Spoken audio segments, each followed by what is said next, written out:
Are you a woman of faith who is struggling to navigate your current season of life? Do you feel like life is just happening to you instead of for you? My name is Jill Pack. I'm a certified life coach and a member of the Church of Jesus Christ of Latter-day Saints. And I want you to know that no matter your season or circumstance, it is possible to create a more joyful life. And I would love to show you how. Are you ready? Let's go. Hello, my friends. Welcome to the Seasons of Joy podcast. I'm so excited you're here. Before I get started with this week's episode, I just wanted to take a little pause to wish you and yours a wonderful and Merry Christmas and a Happy New Year. I want to thank you for being here with me in 2022. For those of you that have taken the time to listen and follow me in my adventure of creating a podcast. I am far from perfect, but what I have learned this year has been life-changing. This journey, this adventure of creating a podcast has been amazing. And hopefully, some things that I have shared with you here on this podcast have helped you, have inspired you to begin taking the steps towards creating a life you love.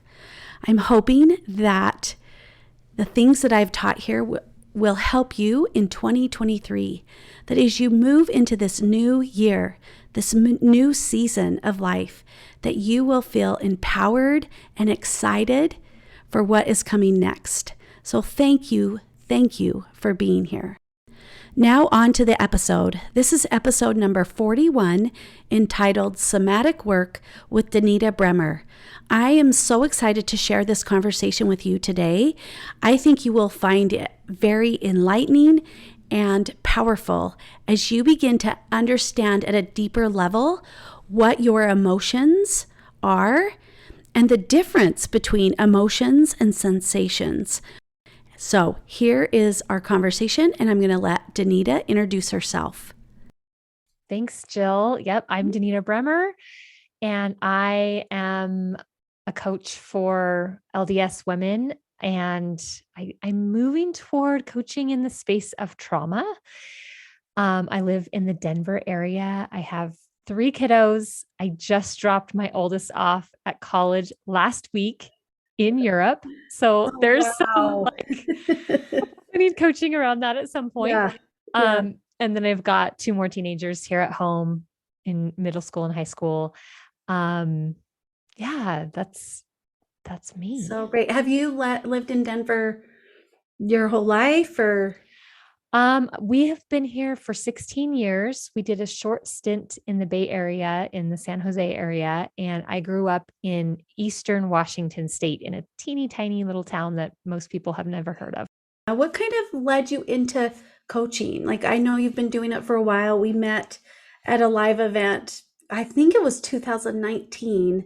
I think so. When we did that. So I'm just curious, what led you to this? Yes. So I homeschooled my kids for 5 years. And then we had an opportunity to live in Germany for a year. And because we had this homeschool life, it was very flexible. We decided to go for it. But there was one caveat, which was that homeschooling is illegal in Germany. So we couldn't continue homeschooling our kids. They were 13, 10, and 8 at the time. And so overnight, I went from having my kids pretty much all day, every day. They did go to a homeschool group once a week, but I would run around grocery shopping and doctor's appointments and all the errands I had to run. I would squish into that one day a week. And so overnight, I went from having them all the time to being alone in a cold, dark, wet place that I didn't know anybody and I didn't know the language. And so I quickly kind of slipped into a depression, and I recognized that I needed more support. I was a little bit scared to go to a therapist in Germany just because of the language barrier and all of that. Mm-hmm. And so I turned to my podcast app and I thought, I will see if there's something in the podcast world that I can listen to that would help me. So I searched LDS depression help because I thought I had depression. And I found Jody Moore. And I found a couple others, but I started listening to some podcasts, and Jody's was the one I stuck with the longest. And then I joined her program. And then I started listening to Brooke Castillo, who started the life coach school. And I was actually making progress. I was feeling better. I was feeling more empowered. And I actually have a degree in psychology. And so I've always been interested in how people think and what they do and why they do it and, how to become better. And so I decided to become a coach. And honestly, it was kind of like a spirit moment where I was sort of like, I think God wants me to do this. So Mm-hmm.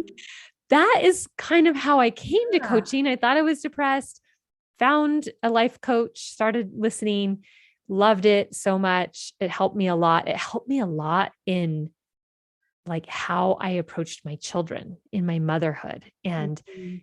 what was really my responsibility and what was their responsibility in separating those two things. That was so revolutionary for me. Yeah. Over time, I realized that as I've been trying to build a business, that I had some like blocks. And I realized that it was kind of some trauma from my past that was coming back to really limit me. And so I hired a trauma coach. I started doing more somatic work versus the mindset work Mhm. and have really, really enjoyed that work. And so that's the direction I'm moving because it has been so life-changing for me. Yeah. So I know there are people that are listening that might not know what you mean by somatic work. So maybe take a minute and describe what that is so people have a reference. Yeah. So when we think about mindset work, we're looking at the thoughts, right? The thoughts that lead to the feelings that drive our actions. And that is so helpful. But we don't do a lot of how does that feel in your body right now? And that's what we're doing when we're talking about somatic work. It's the actual sensations in your body in the present moment, right? So there's definitely some mindset, some thought work that comes along with that, which your audience might be more familiar with. Mhm. But when I talk about somatic work, I worked 6 months with a trauma coach, and we would just start with, how are you feeling? And of course, that is a question we ask each other all the time. And, I would be like, I'm feeling okay today. And she would Mhm. ask me, how do you know in your body? Right. Mhm. So then that would drop me into my body and I would start describing the sensations in my body.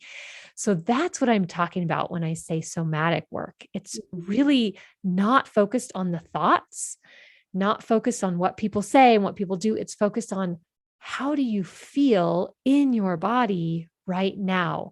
And what do you notice about what you're noticing in your body? Mhm. So it's Yeah. really Okay, the, that's perfect. And so in your journey of working with a trauma coach and doing this somatic work is what was your biggest takeaway or what did you learn from that time and what about that has made you want to kind of move that direction yourself as a coach? yeah, it's almost a hard question to ask because somatic work is very slow. It's Mhm. very incremental, line upon line. I think what I would say I learned the most is about my capacity to be with my own emotions and to like really notice myself. I did, 4 or 5 years of paying attention to my thoughts. And so I got really good at that. And so this was sort of a deeper level of awareness of myself as I moved through the world. It was more like, oh, I'm noticing like I'm getting tight around that person said that thing or whatever. And I got a tightness, right? So it's much more awareness on how my body is responding in the world, right? And sometimes it's a response to my own thoughts or to my own feelings like, oh, I feel sad today. Ugh, I don't want to feel sad today. I feel resistance, right? So I probably my biggest takeaway was noticing my own patterns of just feelings and feeling patterns and where I didn't want to feel and where I felt comfortable feeling, right? So kind of where are those walls that I came up against that felt really uncomfortable. And it really caused me to slow way down and to be with myself in a way that I don't think I have my entire life. Mm-hmm. And it opened up some things for me. And I actually learned about myself that I I am a very like visual person in terms of I would get these like pictures in my mind. And at first like this has always happened in my life, but I never have really described that to other people. Like I'm a dreamer. I have very vivid dreams. And when people talk to me, I imagine things. I use analogy a lot. This is just like how my brain really works and functions. And what I realized was that these pictures in my mind was the way that God was like communicating with me. And I had never put that together before. And until one day I was sitting in a session with my coach and I just was like, I just have to tell you, like, I'm getting this picture in my mind. And so she was like, okay, describe it to me. And I had never done that with a coach before. And so it was like, stay with the sensations of what's happening in your body, but also let this picture flow. What are you seeing? What does it mean to you?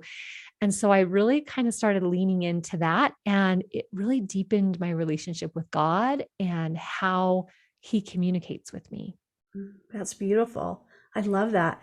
So would you say that the kind of the overall goal of that work is to just allow feelings, or like just at a deeper level, learning how to do that at a deeper level? Or what would you say is the overall goal of that somatic work as you work with people? Yeah, I think the overall goal is to really feel our feelings on a deeper level and to understand where our limits are. Because one thing that comes up a lot for myself and for my clients is like, I don't know how to feel that, right? Like, we kind of, how our culture has taught us to feel emotions Mm-hmm. is very head based. And so it's like, it's more, the purpose is more to experience them in your body without judgment, without trying to like, oh, is this what it means? Is that what it means? But just like to let the experience be there.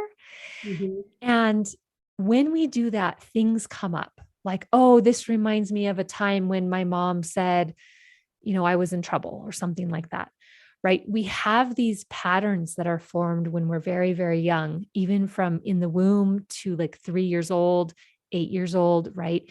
We have attachment patterns. We have ways that our nervous systems have learned to cope with life. Mm-hmm. And that actually works really well and serves us for a really long time until we get to like this middle age level. And then oftentimes we're like, I want so much more out of life. Is this it? Yeah. And we realize, oh, I've been operating out of like all these things I learned when I was like 2. And so we learn to kind of repattern some of those feelings and emotions, because so much of it, when we're young, we orient toward what is safe and what is not safe.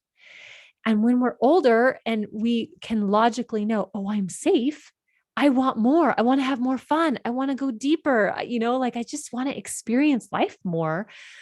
We're limited by this, like what's safe and what's not safe. And so Mm-hmm. I think that's really the purpose, is to feel on an experiential level and to notice where our boundaries are, where our limits are that we've created for ourselves over the course of our lives, and to start breaking those down. Mm-hmm. And it doesn't happen in our minds, it happens in our bodies to like kind of slowly grow that capacity. Yeah, I think that's so beautiful. I was coaching a young woman today, even, and it was interesting. She has there's a lot of emotion that she's resisting, and really is in a lot of shame, Mm. right? And fear. And so I was doing some work with her around that as far as processing an emotion. And it was interesting because when I asked her, okay, where is this for you in your body? And she's like, it's right here because I don't want to feel it. And I thought that was so interesting. Like she was holding her head Mhm. And I just thought that was so fascinating because for her, she didn't want to feel it. She didn't want to allow herself to feel it. And it just was concentrated in her head. And so it just blocked her from really uncovering what her problem is and how to move forward. Right. Mhm. And so by not, and it was in an elevated place. And so that elevated emotion, not processed, just does not allow us to create a life we love. Yeah. And actually, so often when we are in resistance to what feelings are coming up for us, our body will actually go numb or it'll go to sleep. Like we'll yawn, we'll get tired.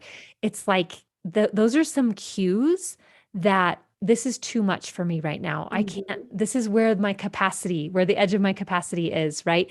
So Mhm. we have an epidemic of depression and anxiety.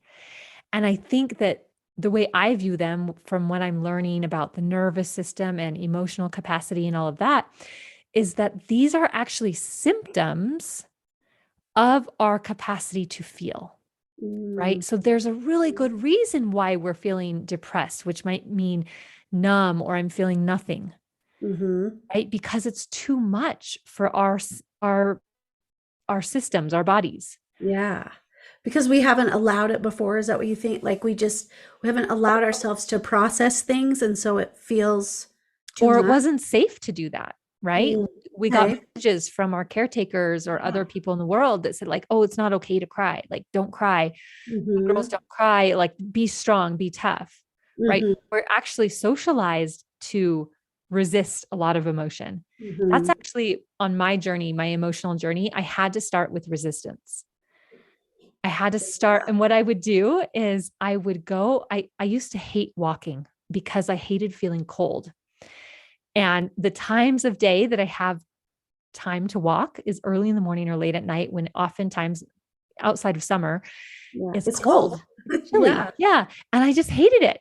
And so I started going on walks with the purpose of feeling cold and noticing my Mhm. shoulders pulling up to my ears. And I realized I can be cold and like loose, or I can be cold and tight. Yeah. And for like 2 years, that's all I did is I would go on a walk and I would notice my resistance and I would, release it as much as I can. And then 10 seconds later, it would be there again and just Yeah. over and over and over again.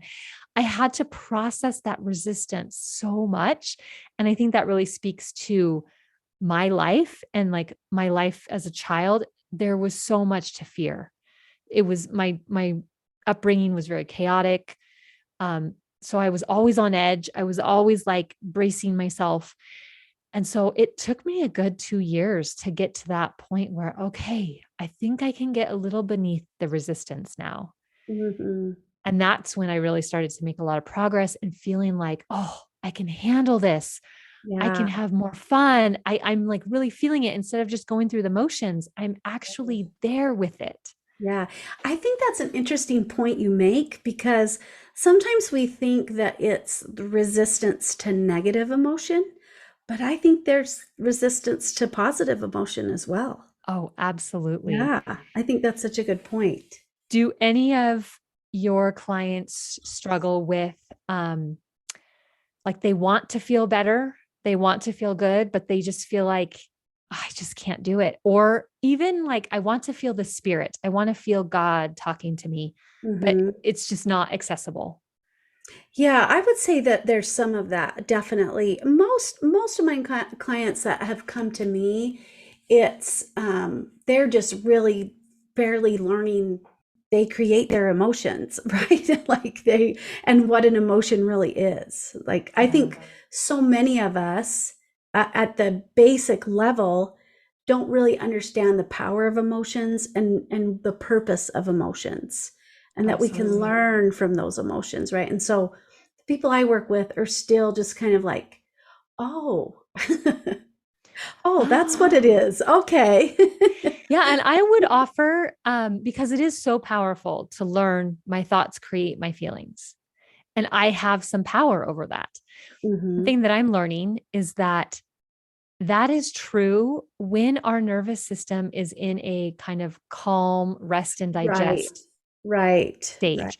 So, Yeah. for those of us who grew up with some trauma, some chaos, like all never knowing what's happening, if you had a parent with addiction or with depression or their own kind of mental health issues, Hmm. that can cause sort of this chaos or this like being on edge all the time that I was talking about. Like you never really know what to expect. I Right. was a child who kind of had to parent my parents. And so I wasn't allowed to have my own emotions. I had to always be managing theirs and be watching out for, okay, how does mom feel today? How does dad feel today? And Hmm. so I think that's actually something that a lot of us have experienced. And one thing that I learned is that when that's the case, then we are always in kind of a chronic stress or a chronic shutdown. Right. And that is when my thoughts create my emotions doesn't actually always apply. Right, right. And the other thing I think too is you've got this situation where you have this learned it's a learned and it's a way to keep you safe. That emotion comes up almost as a default because that's like you said, your nervous system is coping, right? You've got Yeah. that, but then you also have just elevated emotions. Maybe it's Mhm. not always a pattern, but this idea of an elevated emotion, that's not when you decide, okay, what was I thinking in Yeah. elevated emotional state, right? It's just, you've got to be present in the emotion and address the emotion before you can do anything. Yeah. And one thing I would offer to your audience is there's a difference between emotion and sensation. And some Right. people really struggle with what am I feeling? What emotion am I feeling? And Hmm. oftentimes, if that's the case, that's totally okay. There's probably a good reason for that. I would direct you to what sensations are you feeling? Are you Yeah. feeling hot in your cheeks, maybe flushed? Are you feeling cold? I often feel cold, like in my hands or my feet. You very much in our midline, our head, our neck, throat, chest, gut. That's where most of our sensations happen, not all of them. But we all feel sensations. We feel sensations that tell us we're hungry. We feel sensations that it's time to use the bathroom. We feel hot and cold or comfortable or discomfort, like, oh, I need to shift in my chair because I'm feeling Mm. uncomfortable. Right. So some people really Yeah. struggle with identifying those emotions. And I would Yeah. say bring it a level down. What Yeah. sensations do you feel? I think that is such a good point because every time I've started working with a client new and we're kind of learning about emotions and so we'll take it, how are you feeling? They can't find the word because they haven't been taught to name their emotion. Like we live in like a five emotion world, which is not the truth. There's so many more emotions that can describe really what we're feeling. But if you can, yeah, I love that idea of like start with the sensations, and that may help you discover even what it is that you're feeling. Yeah, because for most of us, an emotion is a set of sensations, a Yeah, pattern of sensations. yeah. Right. So for me, when I feel sadness, it's like this emptiness in my chest, it's a tightness in my throat, tears in my eyes. There Mhm. are other times I cry. Right. And this is actually something I'm learning right now is tears. I'm just a crier. That's like always tears at the surface when I'm doing emotion work. And what I'm noticing is I used to think anytime I cried, it was sad. But now I'm like, oh, it's not necessarily sad. Sometimes tears are just intense emotion. Like Mhm. I cried when my daughter graduated from high school. Like, oh my gosh, I'm so proud of her and what she's going to do with her life. I wasn't sad. I was actually more looking forward and maybe a little bit of bittersweet kind of emotion. But I'm starting to tease apart for myself when it's sad tears or happy tears or frustrated tears or I'm overwhelmed tears, Mhm. right? So Mhm. sometimes, somehow throughout our society, we've associated tears equals sad, but Right. that's not always true, right? It could be a Yeah. different emotion that's operating and tears are Mhm. showing up. And so notice the pattern. Oh, it's tears and an emptiness. I think this is sad. Right. Yeah. Yeah. Like fear can bring tears. Yeah, tears can Mhm. accompany all kinds of emotions. So I think that's beautiful. So as you work with your clients, is that kind of the thing you see the biggest is that they don't know how to really learn, understand, process their emotion? Like, what is it that they struggle Yeah. with the most? I do think that's the biggest thing is the skill of being with our emotions, processing them, naming them, whatever. There's a lot of kind of sub skill sets there. Mhm, mhm, Um, I work with quite a few clients who have depression or sort of are in that sort of chronic shutdown, like, I don't really know what I feel. mm, Um, and so for them, I start really small, right? Is it accessible for you to just feel your pinky? Can you just like wiggle your pinky a little? And a lot of this emotion work, especially with an education about how the nervous system works, it's very slow. It's really a matter of slowing way down and noticing, attuning to yourself. Um, I would say that shame, I used to call myself a shame coach because it's so prevalent and it is one of the emotions we most resist. This feeling of I'm not good enough or there's something fundamentally wrong with me. So that's kind of a subset of what I see a lot of is not just I don't really know how to feel or process my emotions, but underlying it is this shame or fear sometimes. Most of my clients, I would call it shame, that actually separates themselves from their bodies, right? mm, So it's like actually not safe to even be noticing your body, right? Because yeah, your body is where sort of that essential self in you is housed. And when you think that that's a bad thing or a flawed thing, then you want to get away from it. yeah, And so it's kind of a catch 22. yeah, that's so good. I think that is what I've noticed with people too. It's like they really do want to just hurry and solve. They just want to fix whatever is wrong, but it really is about slowing way down. It isn't about hurrying to fix it. It's about let's sit here for a minute. Let's Mhm. be in this. See what we can learn here. Right. And well, when we're coming with the belief system that there's something wrong to be fixed, that's different than, oh, this is a symptom that's giving me information. Right, right. Right. So it's actually two separate kind of paradigms that we're operating out of. And so Mm-hmm. I really work with my clients to shift out of there's something wrong with me. I want to fix it. I just want to get Yeah. to the place where I'm happy and calm and peaceful. I'm Mm-hmm. like, I tell them over and over again, there's nothing wrong with you. And sometimes it takes a while for them to start believing me, right? Yeah, It's, I think that's the biggest struggle. Like yeah. with this client today, like the underlying belief that she was broken somehow, right? Mhm. And so in order to move forward in any direction, you have to come to that individual worth, that individual truth of knowing who you are and believing that you aren't broken. Because I just think that's such a foundational piece that, and tying back to that shame, right? If you believe that you are fundamentally wrong and broken, you can't move forward. You're Yeah, just stuck. you're always going to be chasing the fix, Yes, right? And so yes. sometimes we have to start with, do you want to believe that you are whole? Yeah, Maybe they can't believe it yet, yeah. but do you want to believe that? Right. Mhm, And so there's so many different layers to the work. That's where a lot of people have to start is I want to believe that I'm whole, that there's nothing wrong with me. mhm. How does that feel to want to believe it? Yeah.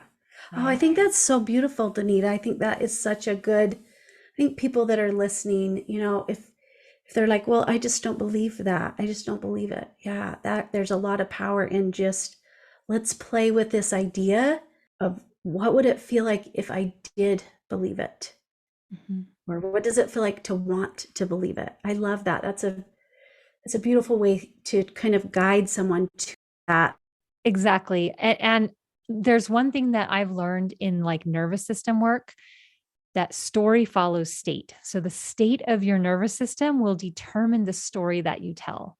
And I Oh, think this has been my journey is I'm broken, I'm not good enough, that kind of thing was the story that I told because of the state of my nervous system, which was sort of this scared, I have to like protect myself constantly type of state. mm, Right. And yeah. so when we try to do the thought work of like, oh, but do you want to believe that? I mean, there is some, I did make some progress with that, but I think the deeper work is what is my nervous system telling me? And there's a really good reason, right? There's always a good reason. So Yeah. kind of shifting from there's something broken and we can kind of hold on to that if we need to. But what if, in addition to that, it's just these are some signs, some flags, some symptoms of something deeper happening, right? Yeah. And it's not necessarily about the beliefs, those do play a role, but it's more about how do I feel in my body, right? Mm. Which can be something that we then create a story around. Yeah, and especially if it's a reoccurring feeling, right? There's that pattern of shame. There's that pattern of feeling having that certain state occur, Yes. then that's going to reinforce that story. And that's actually a symptom that it's a nervous system state, Mm, not like a belief system. hmm. Yeah. When you keep coming back to it Yeah. and all the belief work isn't working, there's something deeper going on. And maybe it's time to do some deeper kind of emotion feeling work. Yeah. Oh, I love it. This has been such a good conversation, Danita. I love it. I could talk all day about this. I know, me Um, too. but before we kind of close up here, I would love for you to share, like, if someone's listening and they're struggling with this, what is something that you could share that they could maybe take with them today that, I mean, I know that, getting a coach is always an option, right? Like, we love coaching and we believe in it, but someone listening might not be there yet, right? Mhm. What is something that they could do, or do you have a tip or a tool or just something that they may take with them today to maybe be able to shift something for themselves? I think the simplest tool would to be to start asking yourself, what am I feeling? What sensations am I feeling? Not emotion. What sensations am I feeling right now? And to practice that awareness. You can do this in a group of people. You can do it when you're by yourself or with others. You can just be like, oh, I'm noticing some tightness in my stomach. Okay, that's interesting. What else do I notice? What else do I notice? Just like with mindset work, when we start to notice what we're thinking, it's so useful to start to notice what you're feeling on a sensation level. That's probably what I would offer as Mhm. like the simplest thing. And it can apply to if I'm feeling resistance, if I'm feeling an emotion that I can label, if I'm feeling something that I can't label, right? To just start practicing. What am I feeling? Where am I feeling it? You can do it as you're stirring soup for dinner. You can Yeah. do it as you're, Yeah. dressing your kid or whatever it is, Yeah. right? Yeah. Um, it's so simple, but I think oftentimes the simple things we overlook. Yeah, I agree with that. I think it's helpful to not only do it when you're having those sensations that you may associate with an uncomfortable feeling, Mhm. or a negative emotion. I think that it's very powerful to notice it even in those moments of happiness or pleasantness, right? Like, just noticing what's happening for you in positive and negative Yeah. emotion. I actually, for me, it's way harder to do for the positive emotion. Yeah. So if anybody out there is like, oh, Yeah. yeah, we have practiced our negative emotion way more Yes. often than our positive Yes. emotion. So, Yes. yes, noticing it. And then especially if you're in a place where you're feeling a really good emotion or a sensation, to try to hold on to it. Yeah. Try to turn the dial up. Can I make it more intense?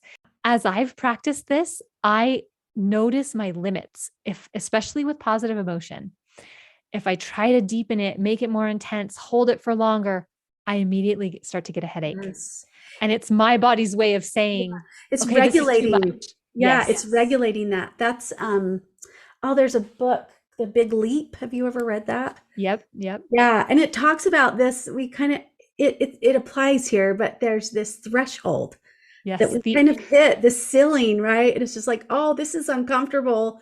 We have to regulate ourselves back to what feels natural. Yeah. I Yeah. call it the emotional thermostat. It's so And fascinating. the longer you can hold those positive emotions and even deepen them, it might at first just be like a few seconds, but then eventually you might be able to hold it for a minute. And that is literally increasing your capacity to feel good things.